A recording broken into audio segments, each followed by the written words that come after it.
चलिए जानते हैं बिहार के 25 बड़ी खबरों को। तो आगे बढ़ने से पहले वीडियो को एक लाइक और चैनल को सब्सक्राइब जरूर करें। मोदी 29 सितंबर को एक बार फिर आ रहे हैं बिहार, करेंगे पटना मेट्रो का उद्घाटन। प्रधानमंत्री नरेंद्र मोदी 29 सितंबर को एक बार फिर बिहार दौरे पर आ रहे हैं। इस दौरे पर पीएम मोदी पटना मेट्रो का उद्घाटन करेंगे। चुनावी साल में यह पीएम मोदी का 8वां दौरा होगा। आपको बता दें कि चुनावी साल में पीएम मोदी लगातार बिहार दौरे पर है। हाल ही में 15 सितंबर को पीएम मोदी बिहार के पूर्णिया जिले से प्रदेश को बड़ी सौगात दी थी।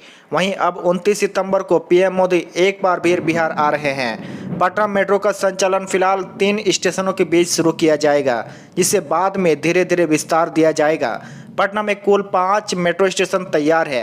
New Patliputra bus terminal, 0 mile, Bhootnath, Khemni Chak और मलाही पकड़ी। पहले चरण में इनमें से 3 स्टेशनों पर मेट्रो दौड़ेगी। 3 कोच वाली मेट्रो की फिनिशिंग भी पूरी हो चुकी है। इसके अलावा आपको बता दें कि एक कोच में लगभग 300 यात्रियों की क्षमता होगी, यानी 3 कोच वाली मेट्रो में एक साथ करीब 900 लोग यात्रा कर सकेंगे। हर बोगी में 360 डिग्री कैमरे भी लगाए गए हैं। में विधानसभा चुनाव की तारीखें नवंबर में संभावित, तो चुनावी तैयारियां तेज। बिहार विधानसभा चुनाव 2025 के लिए तारीखों का ऐलान अक्टूबर के प्रथम या द्वितीय सप्ताह में होने की उम्मीद है। वर्तमान विधानसभा का कार्यालय 22 नवंबर को समाप्त हो रहा है, इसलिए नवंबर के पहले या दूसरे सप्ताह में 2 चरणों में मतदान कराए जाने की संभावना है। मुख्य चुनाव आयुक्त और उनकी टीम 30 सितंबर के बाद बिहार का दौरा करेंगे और चुनावी तैयारियों का समीक्षा भी करेंगे। इसके बाद फाइनल मतदाता सूची जारी की जाएगी, जो चुनाव घोषणा का रास्ता साफ करेगी। इस बार मतदान का कार्यक्रम दीपावली और छठ जैसे त्योहार को ध्यान में रखकर तय किया जाएगा, ताकि लोगों की सहभागिता से लोकतंत्र प्रक्रिया मजबूत हो। वहीं एनडीए महागठबंधन के साथ तीसरे मोर्चे के दावेदार प्रशांत किशोर भी पूरी तैयारियों में हैं और सियासी माहौल गर्म है। चुनावी आयोग की मॉनिटरिंग और प्रशासनिक स्तर पर तैयारियां पूरी जोर शोर से चल रही है। 22 सितंबर 2025 को बिहार सरकार ने मुख्यमंत्री महिला रोजगार योजना के तहत लगभग 50 लाख महिलाओं को पहली किस्त के रूप में 10-10 हजार रुपये सीधे बैंक खातों में ट्रांसफर किए।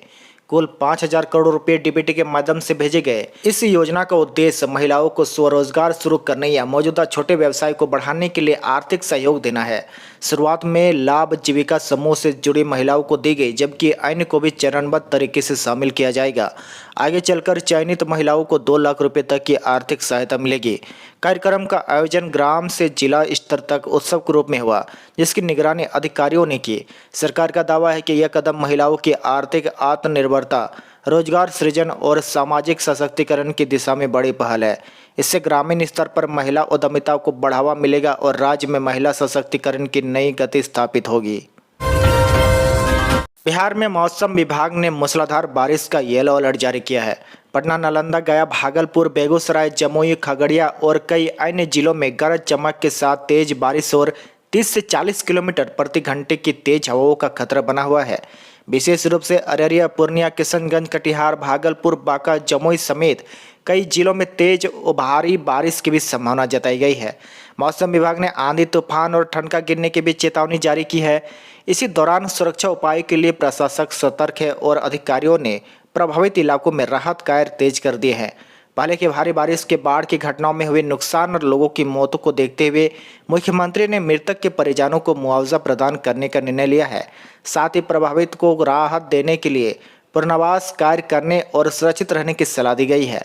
प्रशासन की ओर से आपदा प्रबंधन टीम सतर्कता के साथ कार्य कर रही है, ताकि नुकसान कम से कम हो सके। देखिए, अब 450 रुपये में 1000 किलोमीटर की यात्रा होगी तय। अब इस रूट पर दौड़ेगी नई अमृत भारत एक्सप्रेस। रेल यात्रियों की सुविधा को लेकर पूर्वोत्तर सीमांत रेलवे ने अपने क्षेत्राधिकार अंतर्गत इरोड और जोगबनी के बीच एक नई साप्ताहिक अमृत भारत एक्सप्रेस 25 सितंबर से शुरू करने का फैसला लिया है। रेलवे के मुख्य जनसंपर्क पदाधिकारी कपिंजल किशोर शर्मा ने यह जानकारी दी है। उन्होंने बताया कि ट्रेन संख्या 16601 अमृत भारत एक्सप्रेस 25 सितंबर से प्रत्येक गुरुवार को इरोड से 8:10 में प्रस्थान करेगी और शनिवार को जोगबनी में 19 बजे पहुंचेगी। वहीं आपसी में यह ट्रेन संख्या 16602 प्रत्येक सितंबर में रविवार को जोगबनी से 3:15 में प्रस्थान करेगी, जो बुधवार को इरोड में 7:20 में पहुंचेगी। आपकी जानकारी के लिए बता दें कि इस अमृत भारत एक्सप्रेस का उद्घाटन प्रधानमंत्री ने 15 सितंबर को हरी झंडी दिखाकर किया था। आगे की बड़ी खबर में देखिए, दुर्गा पूजा के अवसर पर बिना लहसुन प्याज का मिलेगा खाना। रेलवे ने 50 ट्रेनों में की व्यवस्था। ट्रेनों में नवरात्र में यात्रियों के खाने पीने की विशेष व्यवस्था की गई है। इस दौरान फलाहार पर रहने वाले यात्रियों के लिए Indian railway catering and tourism corporation बिना लहसुन प्याज वाला खाना उपलब्ध कराएगी। यात्रियों की डिमांड पर बेस किचन से उनको बिना लहसुन प्याज का खाना पहुंच जाएगा। वहीं जंक्शन पर फूड प्लाजा आदि में भी उसी तरह की व्यवस्था की जाएगी। IRCTC के क्षेत्रीय अधिकारी सुनील कुमार ने बताया कि मुजफ्फरपुर से चलने वाली सप्त क्रांति एक्सप्रेस, बिहार संपर्क क्रांति एक्सप्रेस, वैशाली एक्सप्रेस सहित पूर्व मध्य रेलवे के विभिन्न रेल मंडलों से चलने वाली 50 ट्रेनों में ऐसी व्यवस्था की गई है। वहीं GST कम होने के साथ IRCTC ने रेल नीर पर 1 रुपये कम कर दिया है। 15 के बदले अब 14 रुपये में यात्रियों को रेल नील उपलब्ध कराई जाएगी। इसको लेकर रेलवे बोर्ड से नोटिफिकेशन भी जारी कर दिया गया है। अब यात्री 14 रुपये में रेल नीर प्राप्त कर सकेंगे। में रिकॉर्ड पहुंचे 28 लाख से अधिक श्रद्धालु। अंबानी से लेकर राष्ट्रपति तक ने किया पिंडदान। प्रतिपक्ष का पर्व संपन्न हो गया है, जिसमें पितरों को तृप्त करने के लिए देश भर से लोग गया जी आए। यहां आम जनता से लेकर उच्च पदस्थ अधिकारी, राजनेता, मंत्री और राष्ट्रपति तक ने गया जी की भूमि को नमन किया। यह भारतीय परंपरा की जीवंतता को दर्शाता है। पितृपक्ष का यह पर्व पहले बूढ़े बुजुर्गों द्वारा पिंडदान के कर्मकांड के रूप में मनाया जाता था, लेकिन अब इसमें युवाओं की भीड़ भी शामिल हो गई है। फाल्गु नदी के तट पर अंतिम दिन श्रद्धालुओं की भीड़ देखी गई, जहां तीर्थ पुरोहितों द्वारा पिंडदान की सफल यात्रा की कथा सुनाई गई। इससे पहले पितृपक्ष में गया जी की भूमि पर राष्ट्रपति द्रौपदी मुर्मू ने अपने पितरों का पिंडदान कर तृप्त किया। पुत्र अनंत अंबानी के साथ आए रिलायंस समूह के मुकेश अंबानी ने भी यहाँ कर्मकांड किए। वहीं राजद सुप्रीमो लालू प्रसाद यादव ने भी अपने पितरों को तृप्त किया। उनके साथ पूर्व उप मुख्यमंत्री तेजस्वी यादव भी थे। में देखिए, छात्राओं के लिए सुनहरा अवसर, अब मिलेगी साल में 30,000 की राशि। अब सारण जिले के गांव देहात की बेटियों के सपने भी साकार होंगे। अजीम प्रेमजी फाउंडेशन के स्नातक प्रथम वर्ष में नामांकित छात्रों के लिए विशेष अजीम प्रेमजी स्कॉलरशिप की शुरुआत की गई है। यह योजना उन छात्राओं के लिए उम्मीद की नई किरण है जो पढ़ने की जुनून रखती है, लेकिन आर्थिक तंगी के कारण अक्सर बीच में ही पढ़ाई छोड़ने को मजबूर हो जाती है। इस स्कॉलरशिप के तहत चयनित छात्राओं को स्नातक या डिप्लोमा की पूरी अवधि तक हर साल 30,000 रुपये की राशि दी जाएगी। यह रकम ट्यूशन फीस, किताबें, छात्रावास या अन्य शैक्षणिक जरूरतों पर खर्च की जा सकेगी। इस संबंध में उच्च शिक्षा निदेशक प्रोफेसर डॉक्टर AN अग्रवाल ने JP विश्वविद्यालय के कुल सचिव डॉक्टर नारायण दास समेत सूबे के सभी विश्वविद्यालय के कुल सचिवों को पत्र भेजा है। इसमें कहा गया है कि यह योजना ग्रामीण और कमजोर वर्ग की बेटियों की पढ़ाई जारी रखने में बड़ी मदद करेगी। इस स्कॉलरशिप के लिए आवेदन पूरी तरह निःशुल्क और ऑनलाइन है। इच्छुक छात्राएं अजीम प्रेमजी फाउंडेशन की वेबसाइट पर जाकर आवेदन कर सकती है। आपको बता दें कि आवेदन 2 चरणों में होंगे। पहला 10 से 30 सितंबर 2025 तक और दूसरा 10 से 31 जनवरी 2026 तक होगा। वहीं इस स्कॉलरशिप के लिए 10वीं और 12वीं कक्षा नियमित रूप से किसी सरकारी विद्यालय से पूरी करी होनी चाहिए। जिन्होंने सत्र 2025-26 में किसी भी मान्यता प्राप्त स्नातक डिग्री या डिप्लोमा पाठ्यक्रम के प्रथम वर्ष में प्रवेश लिया हो, वे इस स्कॉलरशिप के लिए पात्र होंगे। सम्मान से नहीं होगा समझौता। NDA में सीट शेयरिंग पर चिराग का लगातार यंग मैन वाला स्टेटमेंट। बिहार में आगामी चुनाव को लेकर राजनीतिक गलियारों में सरगर्मी तेज हो गई है। लोक जनशक्ति पार्टी के अध्यक्ष चिराग पासवान का रुख लगातार चर्चा का विषय बना हुआ है। 2020 के विधानसभा चुनाव में अकेले लड़ने के बाद इस बार उनके NDA के साथ गठबंधन में चुनाव के लड़ने की अटकलें लगाई जा रही है। इसी बीच सीट बंटवारे को लेकर चिराग पासवान ने एक ऐसा बयान दिया है जिसने सियासी हलचल को और बढ़ा दिया है। उन्होंने अपने सम्मानजनक सीटों पर अड़े रहने की बात कहकर स्पष्ट कर दिया कि उनकी पार्टी किसी भी कीमत पर समझौता नहीं करेगी। चिराग पासवान ने साफ शब्दों में कहा कि वे सम्मानजनक सीटों पर कभी समझौता नहीं करेंगे। उनके इस बयान ने यह संकेत दिया है कि अगर उन्हें उनकी पार्टी की ताकत के हिसाब से सीटें नहीं मिली तो वे कोई भी सख्त कदम उठाने से पीछे नहीं हटेंगे। उन्होंने ये भी कहा कि सम्मान से समझौता कर कौन किस गठबंधन में रहा है यह सबको पता है, जिससे उन्होंने गठबंधन के अन्य दलों पर भी तंज कसा है। चिराग का यह रुख साफ दिखाता है कि लोजपा अपनी पहचान और ताकत को कमजोर नहीं होने देना चाहती है। बिहार के शिक्षकों के लिए बड़ी खुशखबरी है। इस दिन में खाते में आएगी सैलरी। बिहार में पिछले कई महीनों से बिहार लोक सेवा आयोग से चयनित प्रधान शिक्षक और हेडमास्टर वेतन का इंतजार कर रहे थे। वहीं शिक्षकों का इंतजार अब खत्म होने वाला है।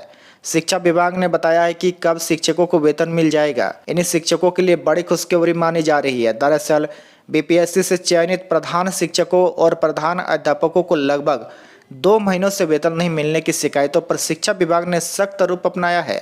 शिक्षा विभाग के सचिव सह माध्यमिक शिक्षा निदेशक दिनेश कुमार ने सभी जिलों के जिला शिक्षक पदाधिकारी, डीओ को और जिला कार्यक्रम पदाधिकारी को 1 सप्ताह के भीतर वेतन भुगतान का निर्देश दिया है। वहीं विभाग ने आश्वस्त किया कि नवरात्र से पहले शिक्षक और प्रधानाध्यापकों के खाते में सैलरी भेज दी जाएगी।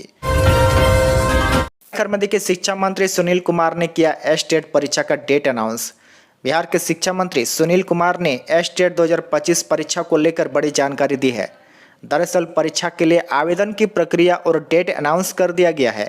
शिक्षा मंत्री ने प्रेस कॉन्फ्रेंस के दौरान कहा कि बीएसबी के द्वारा एस्टेट 2025 की परीक्षा आयोजित की जाएगी। अभ्यर्थी परीक्षा के लिए 19 सितंबर से 27 सितंबर तक आवेदन कर सकते हैं। इसके बाद 12 अक्टूबर से 31 अक्टूबर तक परीक्षा ली जाएगी। साथ ही 16 नवंबर तक परीक्षा के रिजल्ट भी जारी कर दिया जाएगा। इस तरह से काफी समय से परीक्षा का इंतजार कर रहे अभ्यर्थियों के लिए बड़ी घोषणा कर दी गई है। इसके अलावा बीपीएससी टीआरआई 4 को लेकर भी बड़ा बयान शिक्षा मंत्री सुनील कुमार ने दिया है। दरअसल टीआरआई 4 में 26,000 से भी ज्यादा पदों पर वैकेंसी निकाली जाएगी। अगले 4 से 5 दिनों में रिक्तियां बीपीएससी को भेज दी जाएगी। इसमें अगर सीटें बच जाती है तो उसे टीआरआई 5 में जोड़ दिया जाएगा। देखिए, अब बिहार में रजिस्ट्री ऑफिस का चक्कर नहीं लगाना पड़ेगा। बिहार के भोजपुर जिला निबंधन कार्यालय ने आम लोगों के लिए बड़ी राहत की सुविधा की है।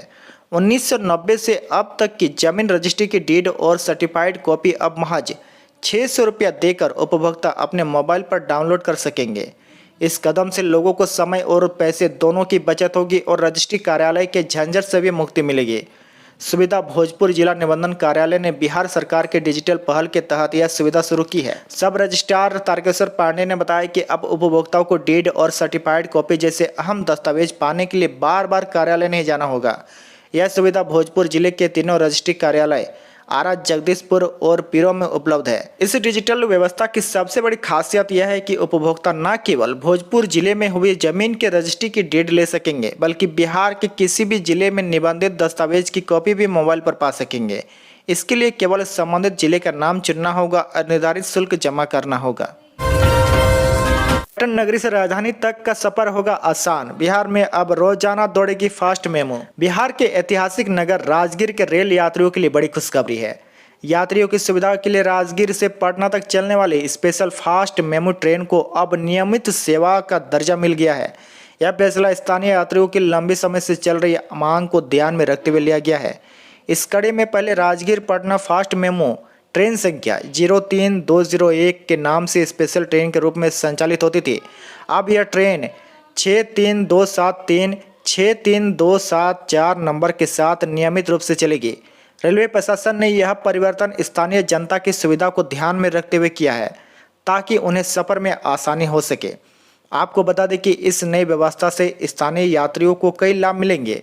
यह ट्रेन सुबह 7:40 में राजगीर से रवाना होकर मात्र 2 घंटे 20 मिनट में 10 बजे पटना पहुंचाती है। खास बात यह है कि श्रमजीवी एक्सप्रेस से मात्र 25 मिनट पहले यह छूटती है। इस ट्रेन में यात्रियों का पैसेंजर ट्रेन के समान ही किराया लिया जाएगा, जो आम यात्रियों के लिए बेहद फायदेमंद है। इस नई सेवा के शुरू होने से श्रमजीवी एक्सप्रेस पर यात्रियों के दबाव में भी काफ़ी कमी आएगी। 24 सितंबर 2025 को पटना के सदाकत आश्रम में कांग्रेस के अखिल भारतीय कांग्रेस समिति की अहम बैठक आयोजित होगी, जिसमें कांग्रेस अध्यक्ष मल्लिकार्जुन खड़गे, राहुल गांधी, सोनिया गांधी सहित कई शीर्ष नेताओं की आने की संभावना है। इस बैठक का मुख्य फोकस बिहार विधानसभा चुनाव 2025 की रणनीति तैयार करना होगा। बेरोजगारी, महंगाई, बढ़ता अपराध, महिलाओं पर अत्याचार और चुनावी प्रक्रिया में वोट चोरी जैसे महत्वपूर्ण मुद्दों पर व्यापक चर्चा की जाएगी। कांग्रेस बिहार में अपनी राजनीतिक स्थिति मजबूत करने के लिए पार्टी संगठन को बूथ स्तर तक सशक्त बनाने का विशेष ध्यान देगी। महागठबंधन में सीट शेयरिंग और गठबंधन समीकरणों पर भी चर्चा तेज होगी, ताकि चुनाव में बेहतर प्रदर्शन किया जा सके। कांग्रेस नेता विपक्षी सरकार पर कड़ी टिप्पणी करते हुए आरोप लगाएंगे कि बीजेपी नीतीश सरकार जनता के मुद्दों से दूर है और लोकतंत्र की संहिता का उल्लंघन कर रही है। यह बैठक बिहार में कांग्रेस के नई ऊर्जा का संदेश देने वाली होगी। बिहार सरकार ने शिक्षा विभाग में भ्रष्टाचार, फर्जी ऑनलाइन उपस्थिति और अनुशासनहीनता के खिलाफ बड़ी कार्रवाई शुरू की है। अब तक करीब 7600 फरार शिक्षकों पर सख्त कार्रवाई की गई है, जिनमें से 569 शिक्षकों की नौकरी खत्म करने का मामला है, जबकि हजारों शिक्षकों के वेतन भी रोका गया है और घटाया गया है। ऑनलाइन हाजिरी में फ्रॉड करने वाले कई शिक्षक पकड़े गए हैं, जिनमें से पटना, मुजफ्फरपुर और वैशाली जिले के शिक्षक प्रमुख हैं। शिक्षा विभाग ने शिक्षकों की उपस्थिति की निगरानी गूगल शीट और वीडियो कॉन्फ्रेंसिंग के माध्यम से कड़ी कर दी है, ताकि कोई भी शिक्षक नियम तोड़कर निकल ना सके। इसके अलावा प्रमाण पत्र फर्जी पाए जाने वालों पर भी रिकवरी और नौकरी समाप्ति की कार्रवाई जारी है। विभाग ने करीब 68,000 शिक्षकों के प्रमाण पत्रों की जांच शुरू की है और जब तक जांच पूरी नहीं होती है, शिक्षक सेवा में बने रहेंगे। कई जिलों में अभी जांच अधूरी है, जिसके लिए अधिकारियों को जवाब भी तलब किया गया है। मुख्यमंत्री नीतीश कुमार ने किया मौर्य मंडप का उद्घाटन। एक ही जगह मिलेगी जिम, मल्टीप्लेक्स सहित कई सुविधाएं। मुख्यमंत्री नीतीश कुमार ने कल सोमवार को 15 करोड़ रुपए की लागत से बने मौर्य मंडप का उद्घाटन किया। पटना स्मार्ट सिटी लिमिटेड के द्वारा इस प्रोजेक्ट के अंतर्गत मौर्या लोक परिसर और मौर्या टावर का जीर्णोद्धार किया गया। यहाँ एक ही जगह पर gym, multiplex, restaurant, gaming zone, banquet hall आदि बनाए गए हैं।